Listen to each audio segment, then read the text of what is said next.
Hi everyone, I'm Dr. Tanuja and welcome back to my channel. So if you follow me on Instagram or on YouTube, you probably know that I have now passed my PLAB 2 and I'm undergoing my GMC registration.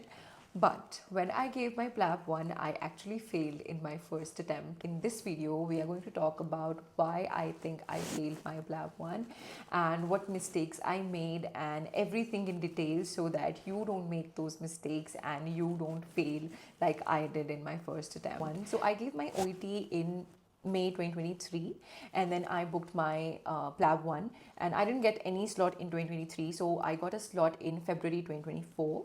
I think 14th or 15th of February 2024, I got my first slot of PLAB 1. So from May 2023 till February 2024, I had a lot of time to prepare. Still, I failed. So here are a few things that I did. I think that you can avoid those. I have written everything here so I don't miss any point. So the first and the biggest mistake I made was not sticking to one resource for preparation, and I actually chose two platforms to prepare. One was MedRevision and one was PLABable. So I was studying half from PLABable and half from MedRevision, and I couldn't do my revision and I couldn't finish everything that was required to sit in the exams. So the first and the biggest mistake I would say was choosing two platforms rather than sticking to one. So at first I got PLABable's subscription for my preparation, and they didn't have any notes, like any booklet or anything, so that I could print those out and study from those notes. So that was something I didn't like about PLABable. So I chose MedRevision because they had all those PDFs which we could print, and then I had this weird habit of scribbling my handwritten notes and highlighting those. So that was the reason that I chose MedRevision after I got a subscription for PLABable also. I was studying from MedRevision and I was doing my MCQs from PLABable. So I think I really messed up there, because this is not how you prepare for any exam. Of course, you can choose other resources if you don't like particular subject from one resource, and then you can merge those notes or topics from different resources and you can make your own handwritten notes. You can do that, of course. Let's say I was studying for geriatric medicine and I would study from MedRevision, and then I would go to PLABable, solve my MCQs, and never look back to those notes. So that was the first mistake that I did. The second mistake that I made was wrong study strategy. I actually focused too much on theory part rather than solving MCQs, because I had no idea how PLAB 1 is going to be conducted, because I gave a NEET PG, I gave FMGE examination earlier, and it was complete different kind of questionnaire that was given in PLABable for PLAB 1 exam. I was really scared about attempting the questions. So I thought first I would read all of the theory part and then I will look for questions like MCQs. That was a really bad idea. And also I was not focusing on high yield topics, because I really had no idea how this exam will be, and what is important, what is less important, and how do I strategize my preparation. So I was just clueless. My preparation was haywire. I was studying from here and studying from there, and not solving enough MCQs was second mistake that I made. Number 3 is underestimating the exam. So I think that should be on the top of the list, but anyways, I heard everybody talk about how easy PLAB 1 is. It's not difficult if you have passed your FMGE and you have appeared in NEET PG and you have got a good score in NEET PG. So this exam is nothing. Well, that's not true. Do not underestimate any exam if you're preparing, because when I was preparing, I heard a lot of people talk about how easy PLAB 1 is. It's not so difficult.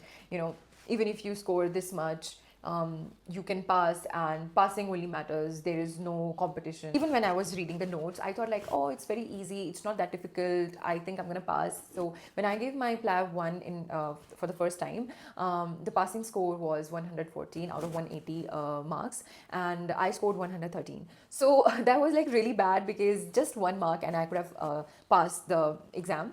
But anyways, that didn't happen, and I think I really underestimated this exam, and this is something I would advise you. Do not underestimate any exam and give your 100% for any exam you're preparing, be it PLAB 1, USMLE, NEET PG, FMG, anything. So yeah, I think that thing I learned in a hard way. about PLAB 1 that it's not that easy. It's not so difficult, but it's not like super, super easy exam. So I think we should keep that in our mind that do not underestimate any exam. Number 4 was poor time management. So as you guys know that I work full time and I have my 24-hour shift every third day. So when I was preparing for my PLAB 1, I used to have my 24-hour shift, and in the morning I used to go to library and then come back, and next morning again I had my 24-hour shift. So that was something which was taking a lot of toll on my mental health and on my physical health as well, because I was not able to sleep properly. First thing, I was like really exhausted with duties and studies. Secondly, I didn't give proper time to every subject. Like, I didn't know which subject is more important for this exam, and I thought like everything I have to read and cram, which was like impossible to do, right? What I should have done was make a study plan properly for 6 months, maybe just go slow, and I would have finished everything in 6 months, even if I was not able to study every single day, right? So that happened. I was not able to manage my time properly. Number 5 is not taking mocks. So mocks are something which everybody is scared of when they start their preparation for any exam. That's what I did while I was preparing for my PLAB 1 exam in the first attempt. I just gave 3 mocks. One I gave in the beginning and one I gave in the middle, and then I think before I was about to finish my whole course, I gave my 1 mock.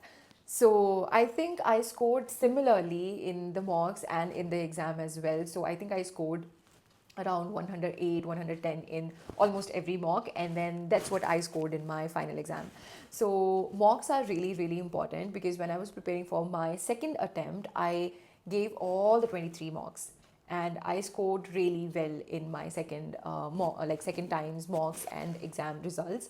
So do not ignore mocks. Do mocks like one you do in your beginning, then you have an idea like where do you stand, and then you can improve and take other mocks time to time. So yeah, that was another mistake that I made. So the last one is really personal to me, which is overconfidence and external pressure. So it cannot be the case with you, but in my scenario, because I had job pressure, family pressure, and I was juggling with a lot of personal things at the moment when I was preparing for my PLAB 1. So I think that was also one of the key factors that I was not able to focus more on my studies. And overconfidence, I would say, was because I have been practicing since a very long time now. So I thought like, it's not that difficult for me to pass an exam. So yeah, these are the few things that were there, and I think was the reason that I was not able to pass my exam in my first attempt. So now let's talk about what I have learned from my mistakes. After failing this exam, I knew what works for me and what does not,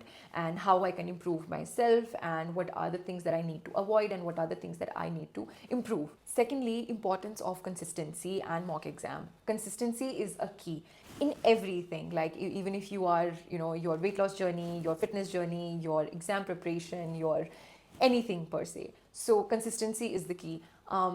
When I was preparing for my PLAB 2 exam, there was not a single day when I was not studying. Like even if I was able to take out my time for study at least for 2 hours every day, I would do that. Even during my 24-hour shift, whenever I used to get time, I would solve questions, and I would revise my notes that I made, handwritten notes. See, everybody fails in life, right? So what I learned was failure is not something which should hold you back. Failure is just should be a stepping stone in your career or in your journey or in your life. Lastly, I just want to say that we have to normalize failure, because we usually don't talk about failures that much. And I think people, when they see you, like now people look at me and they see like, oh, she has passed her PLAB 2 and now she's GMC registered or anything like that. So they think like things would have been very easier for me and I got it like really easily, I got lucky and something like that. That's not the scenario.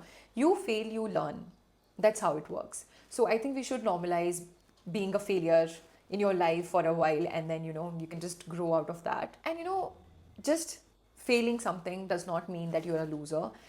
The one thing that you have to keep in your mind is not giving up. Maybe take your time. If you fail once, take your time, take 2, 3, 4, 5 months, and then prepare again, come back and ace the exam or anything that you want to. So my tips would be that stick to one resource, be it Plabable, Med Revision, Study Medic, anything. Just stick to one resource.